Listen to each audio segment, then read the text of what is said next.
Russia Ukraine യുദ്ധം നിർത്താൻ 3 ഡിമാൻഡുകൾ മുന്നോട്ട് വെച്ച് റഷ്യൻ പ്രസിഡന്റ് വ്ളാഡിമിർ പുടിൻ രംഗത്ത് വന്നിരിക്കുകയാണ്.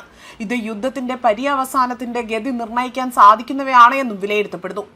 പുടിൻ മുന്നോട്ട് വെച്ച 3 ഡിമാൻഡുകൾ ഇങ്ങനെയാണ്: യുക്രൈന്റെ കിഴക്കൻ ഡോൺബാസ് വിട്ടുതരണം, രണ്ടാമതായി തന്നെ നാറ്റോ സഖ്യത്തിൽ ചേരാൻ പാടില്ല, മൂന്നാമതായി പാശ്ചാത്യ സേന യുക്രൈൻ വിടണമെന്നതാണ്.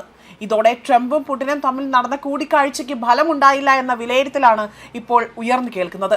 വീണ്ടും ട്രംപിന് നൊബേൽ സമ്മാനം എന്ന വ്യാമോഹം പൊളിഞ്ഞു വീഴുകയാണ് ഉണ്ടായിരിക്കുന്നത്.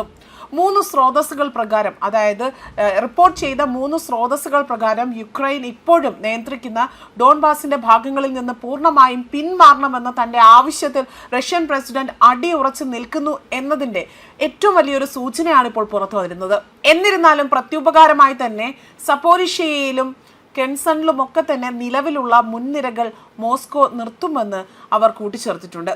അതേസമയം US കണക്കുകളിലും ഓപ്പൺ സോഴ്സ് ഡാറ്റയും അനുസരിച്ച് ഡോൺബാസിന്റെ ഏകദേശം 88%, അതുപോലെ തന്നെ സപ്പോർജിയയുടെയും അതുപോലെ കെൻസണിന്റെയും ഒക്കെ തന്നെ 73% റഷ്യ നിയന്ത്രിക്കുന്നവയാണ്.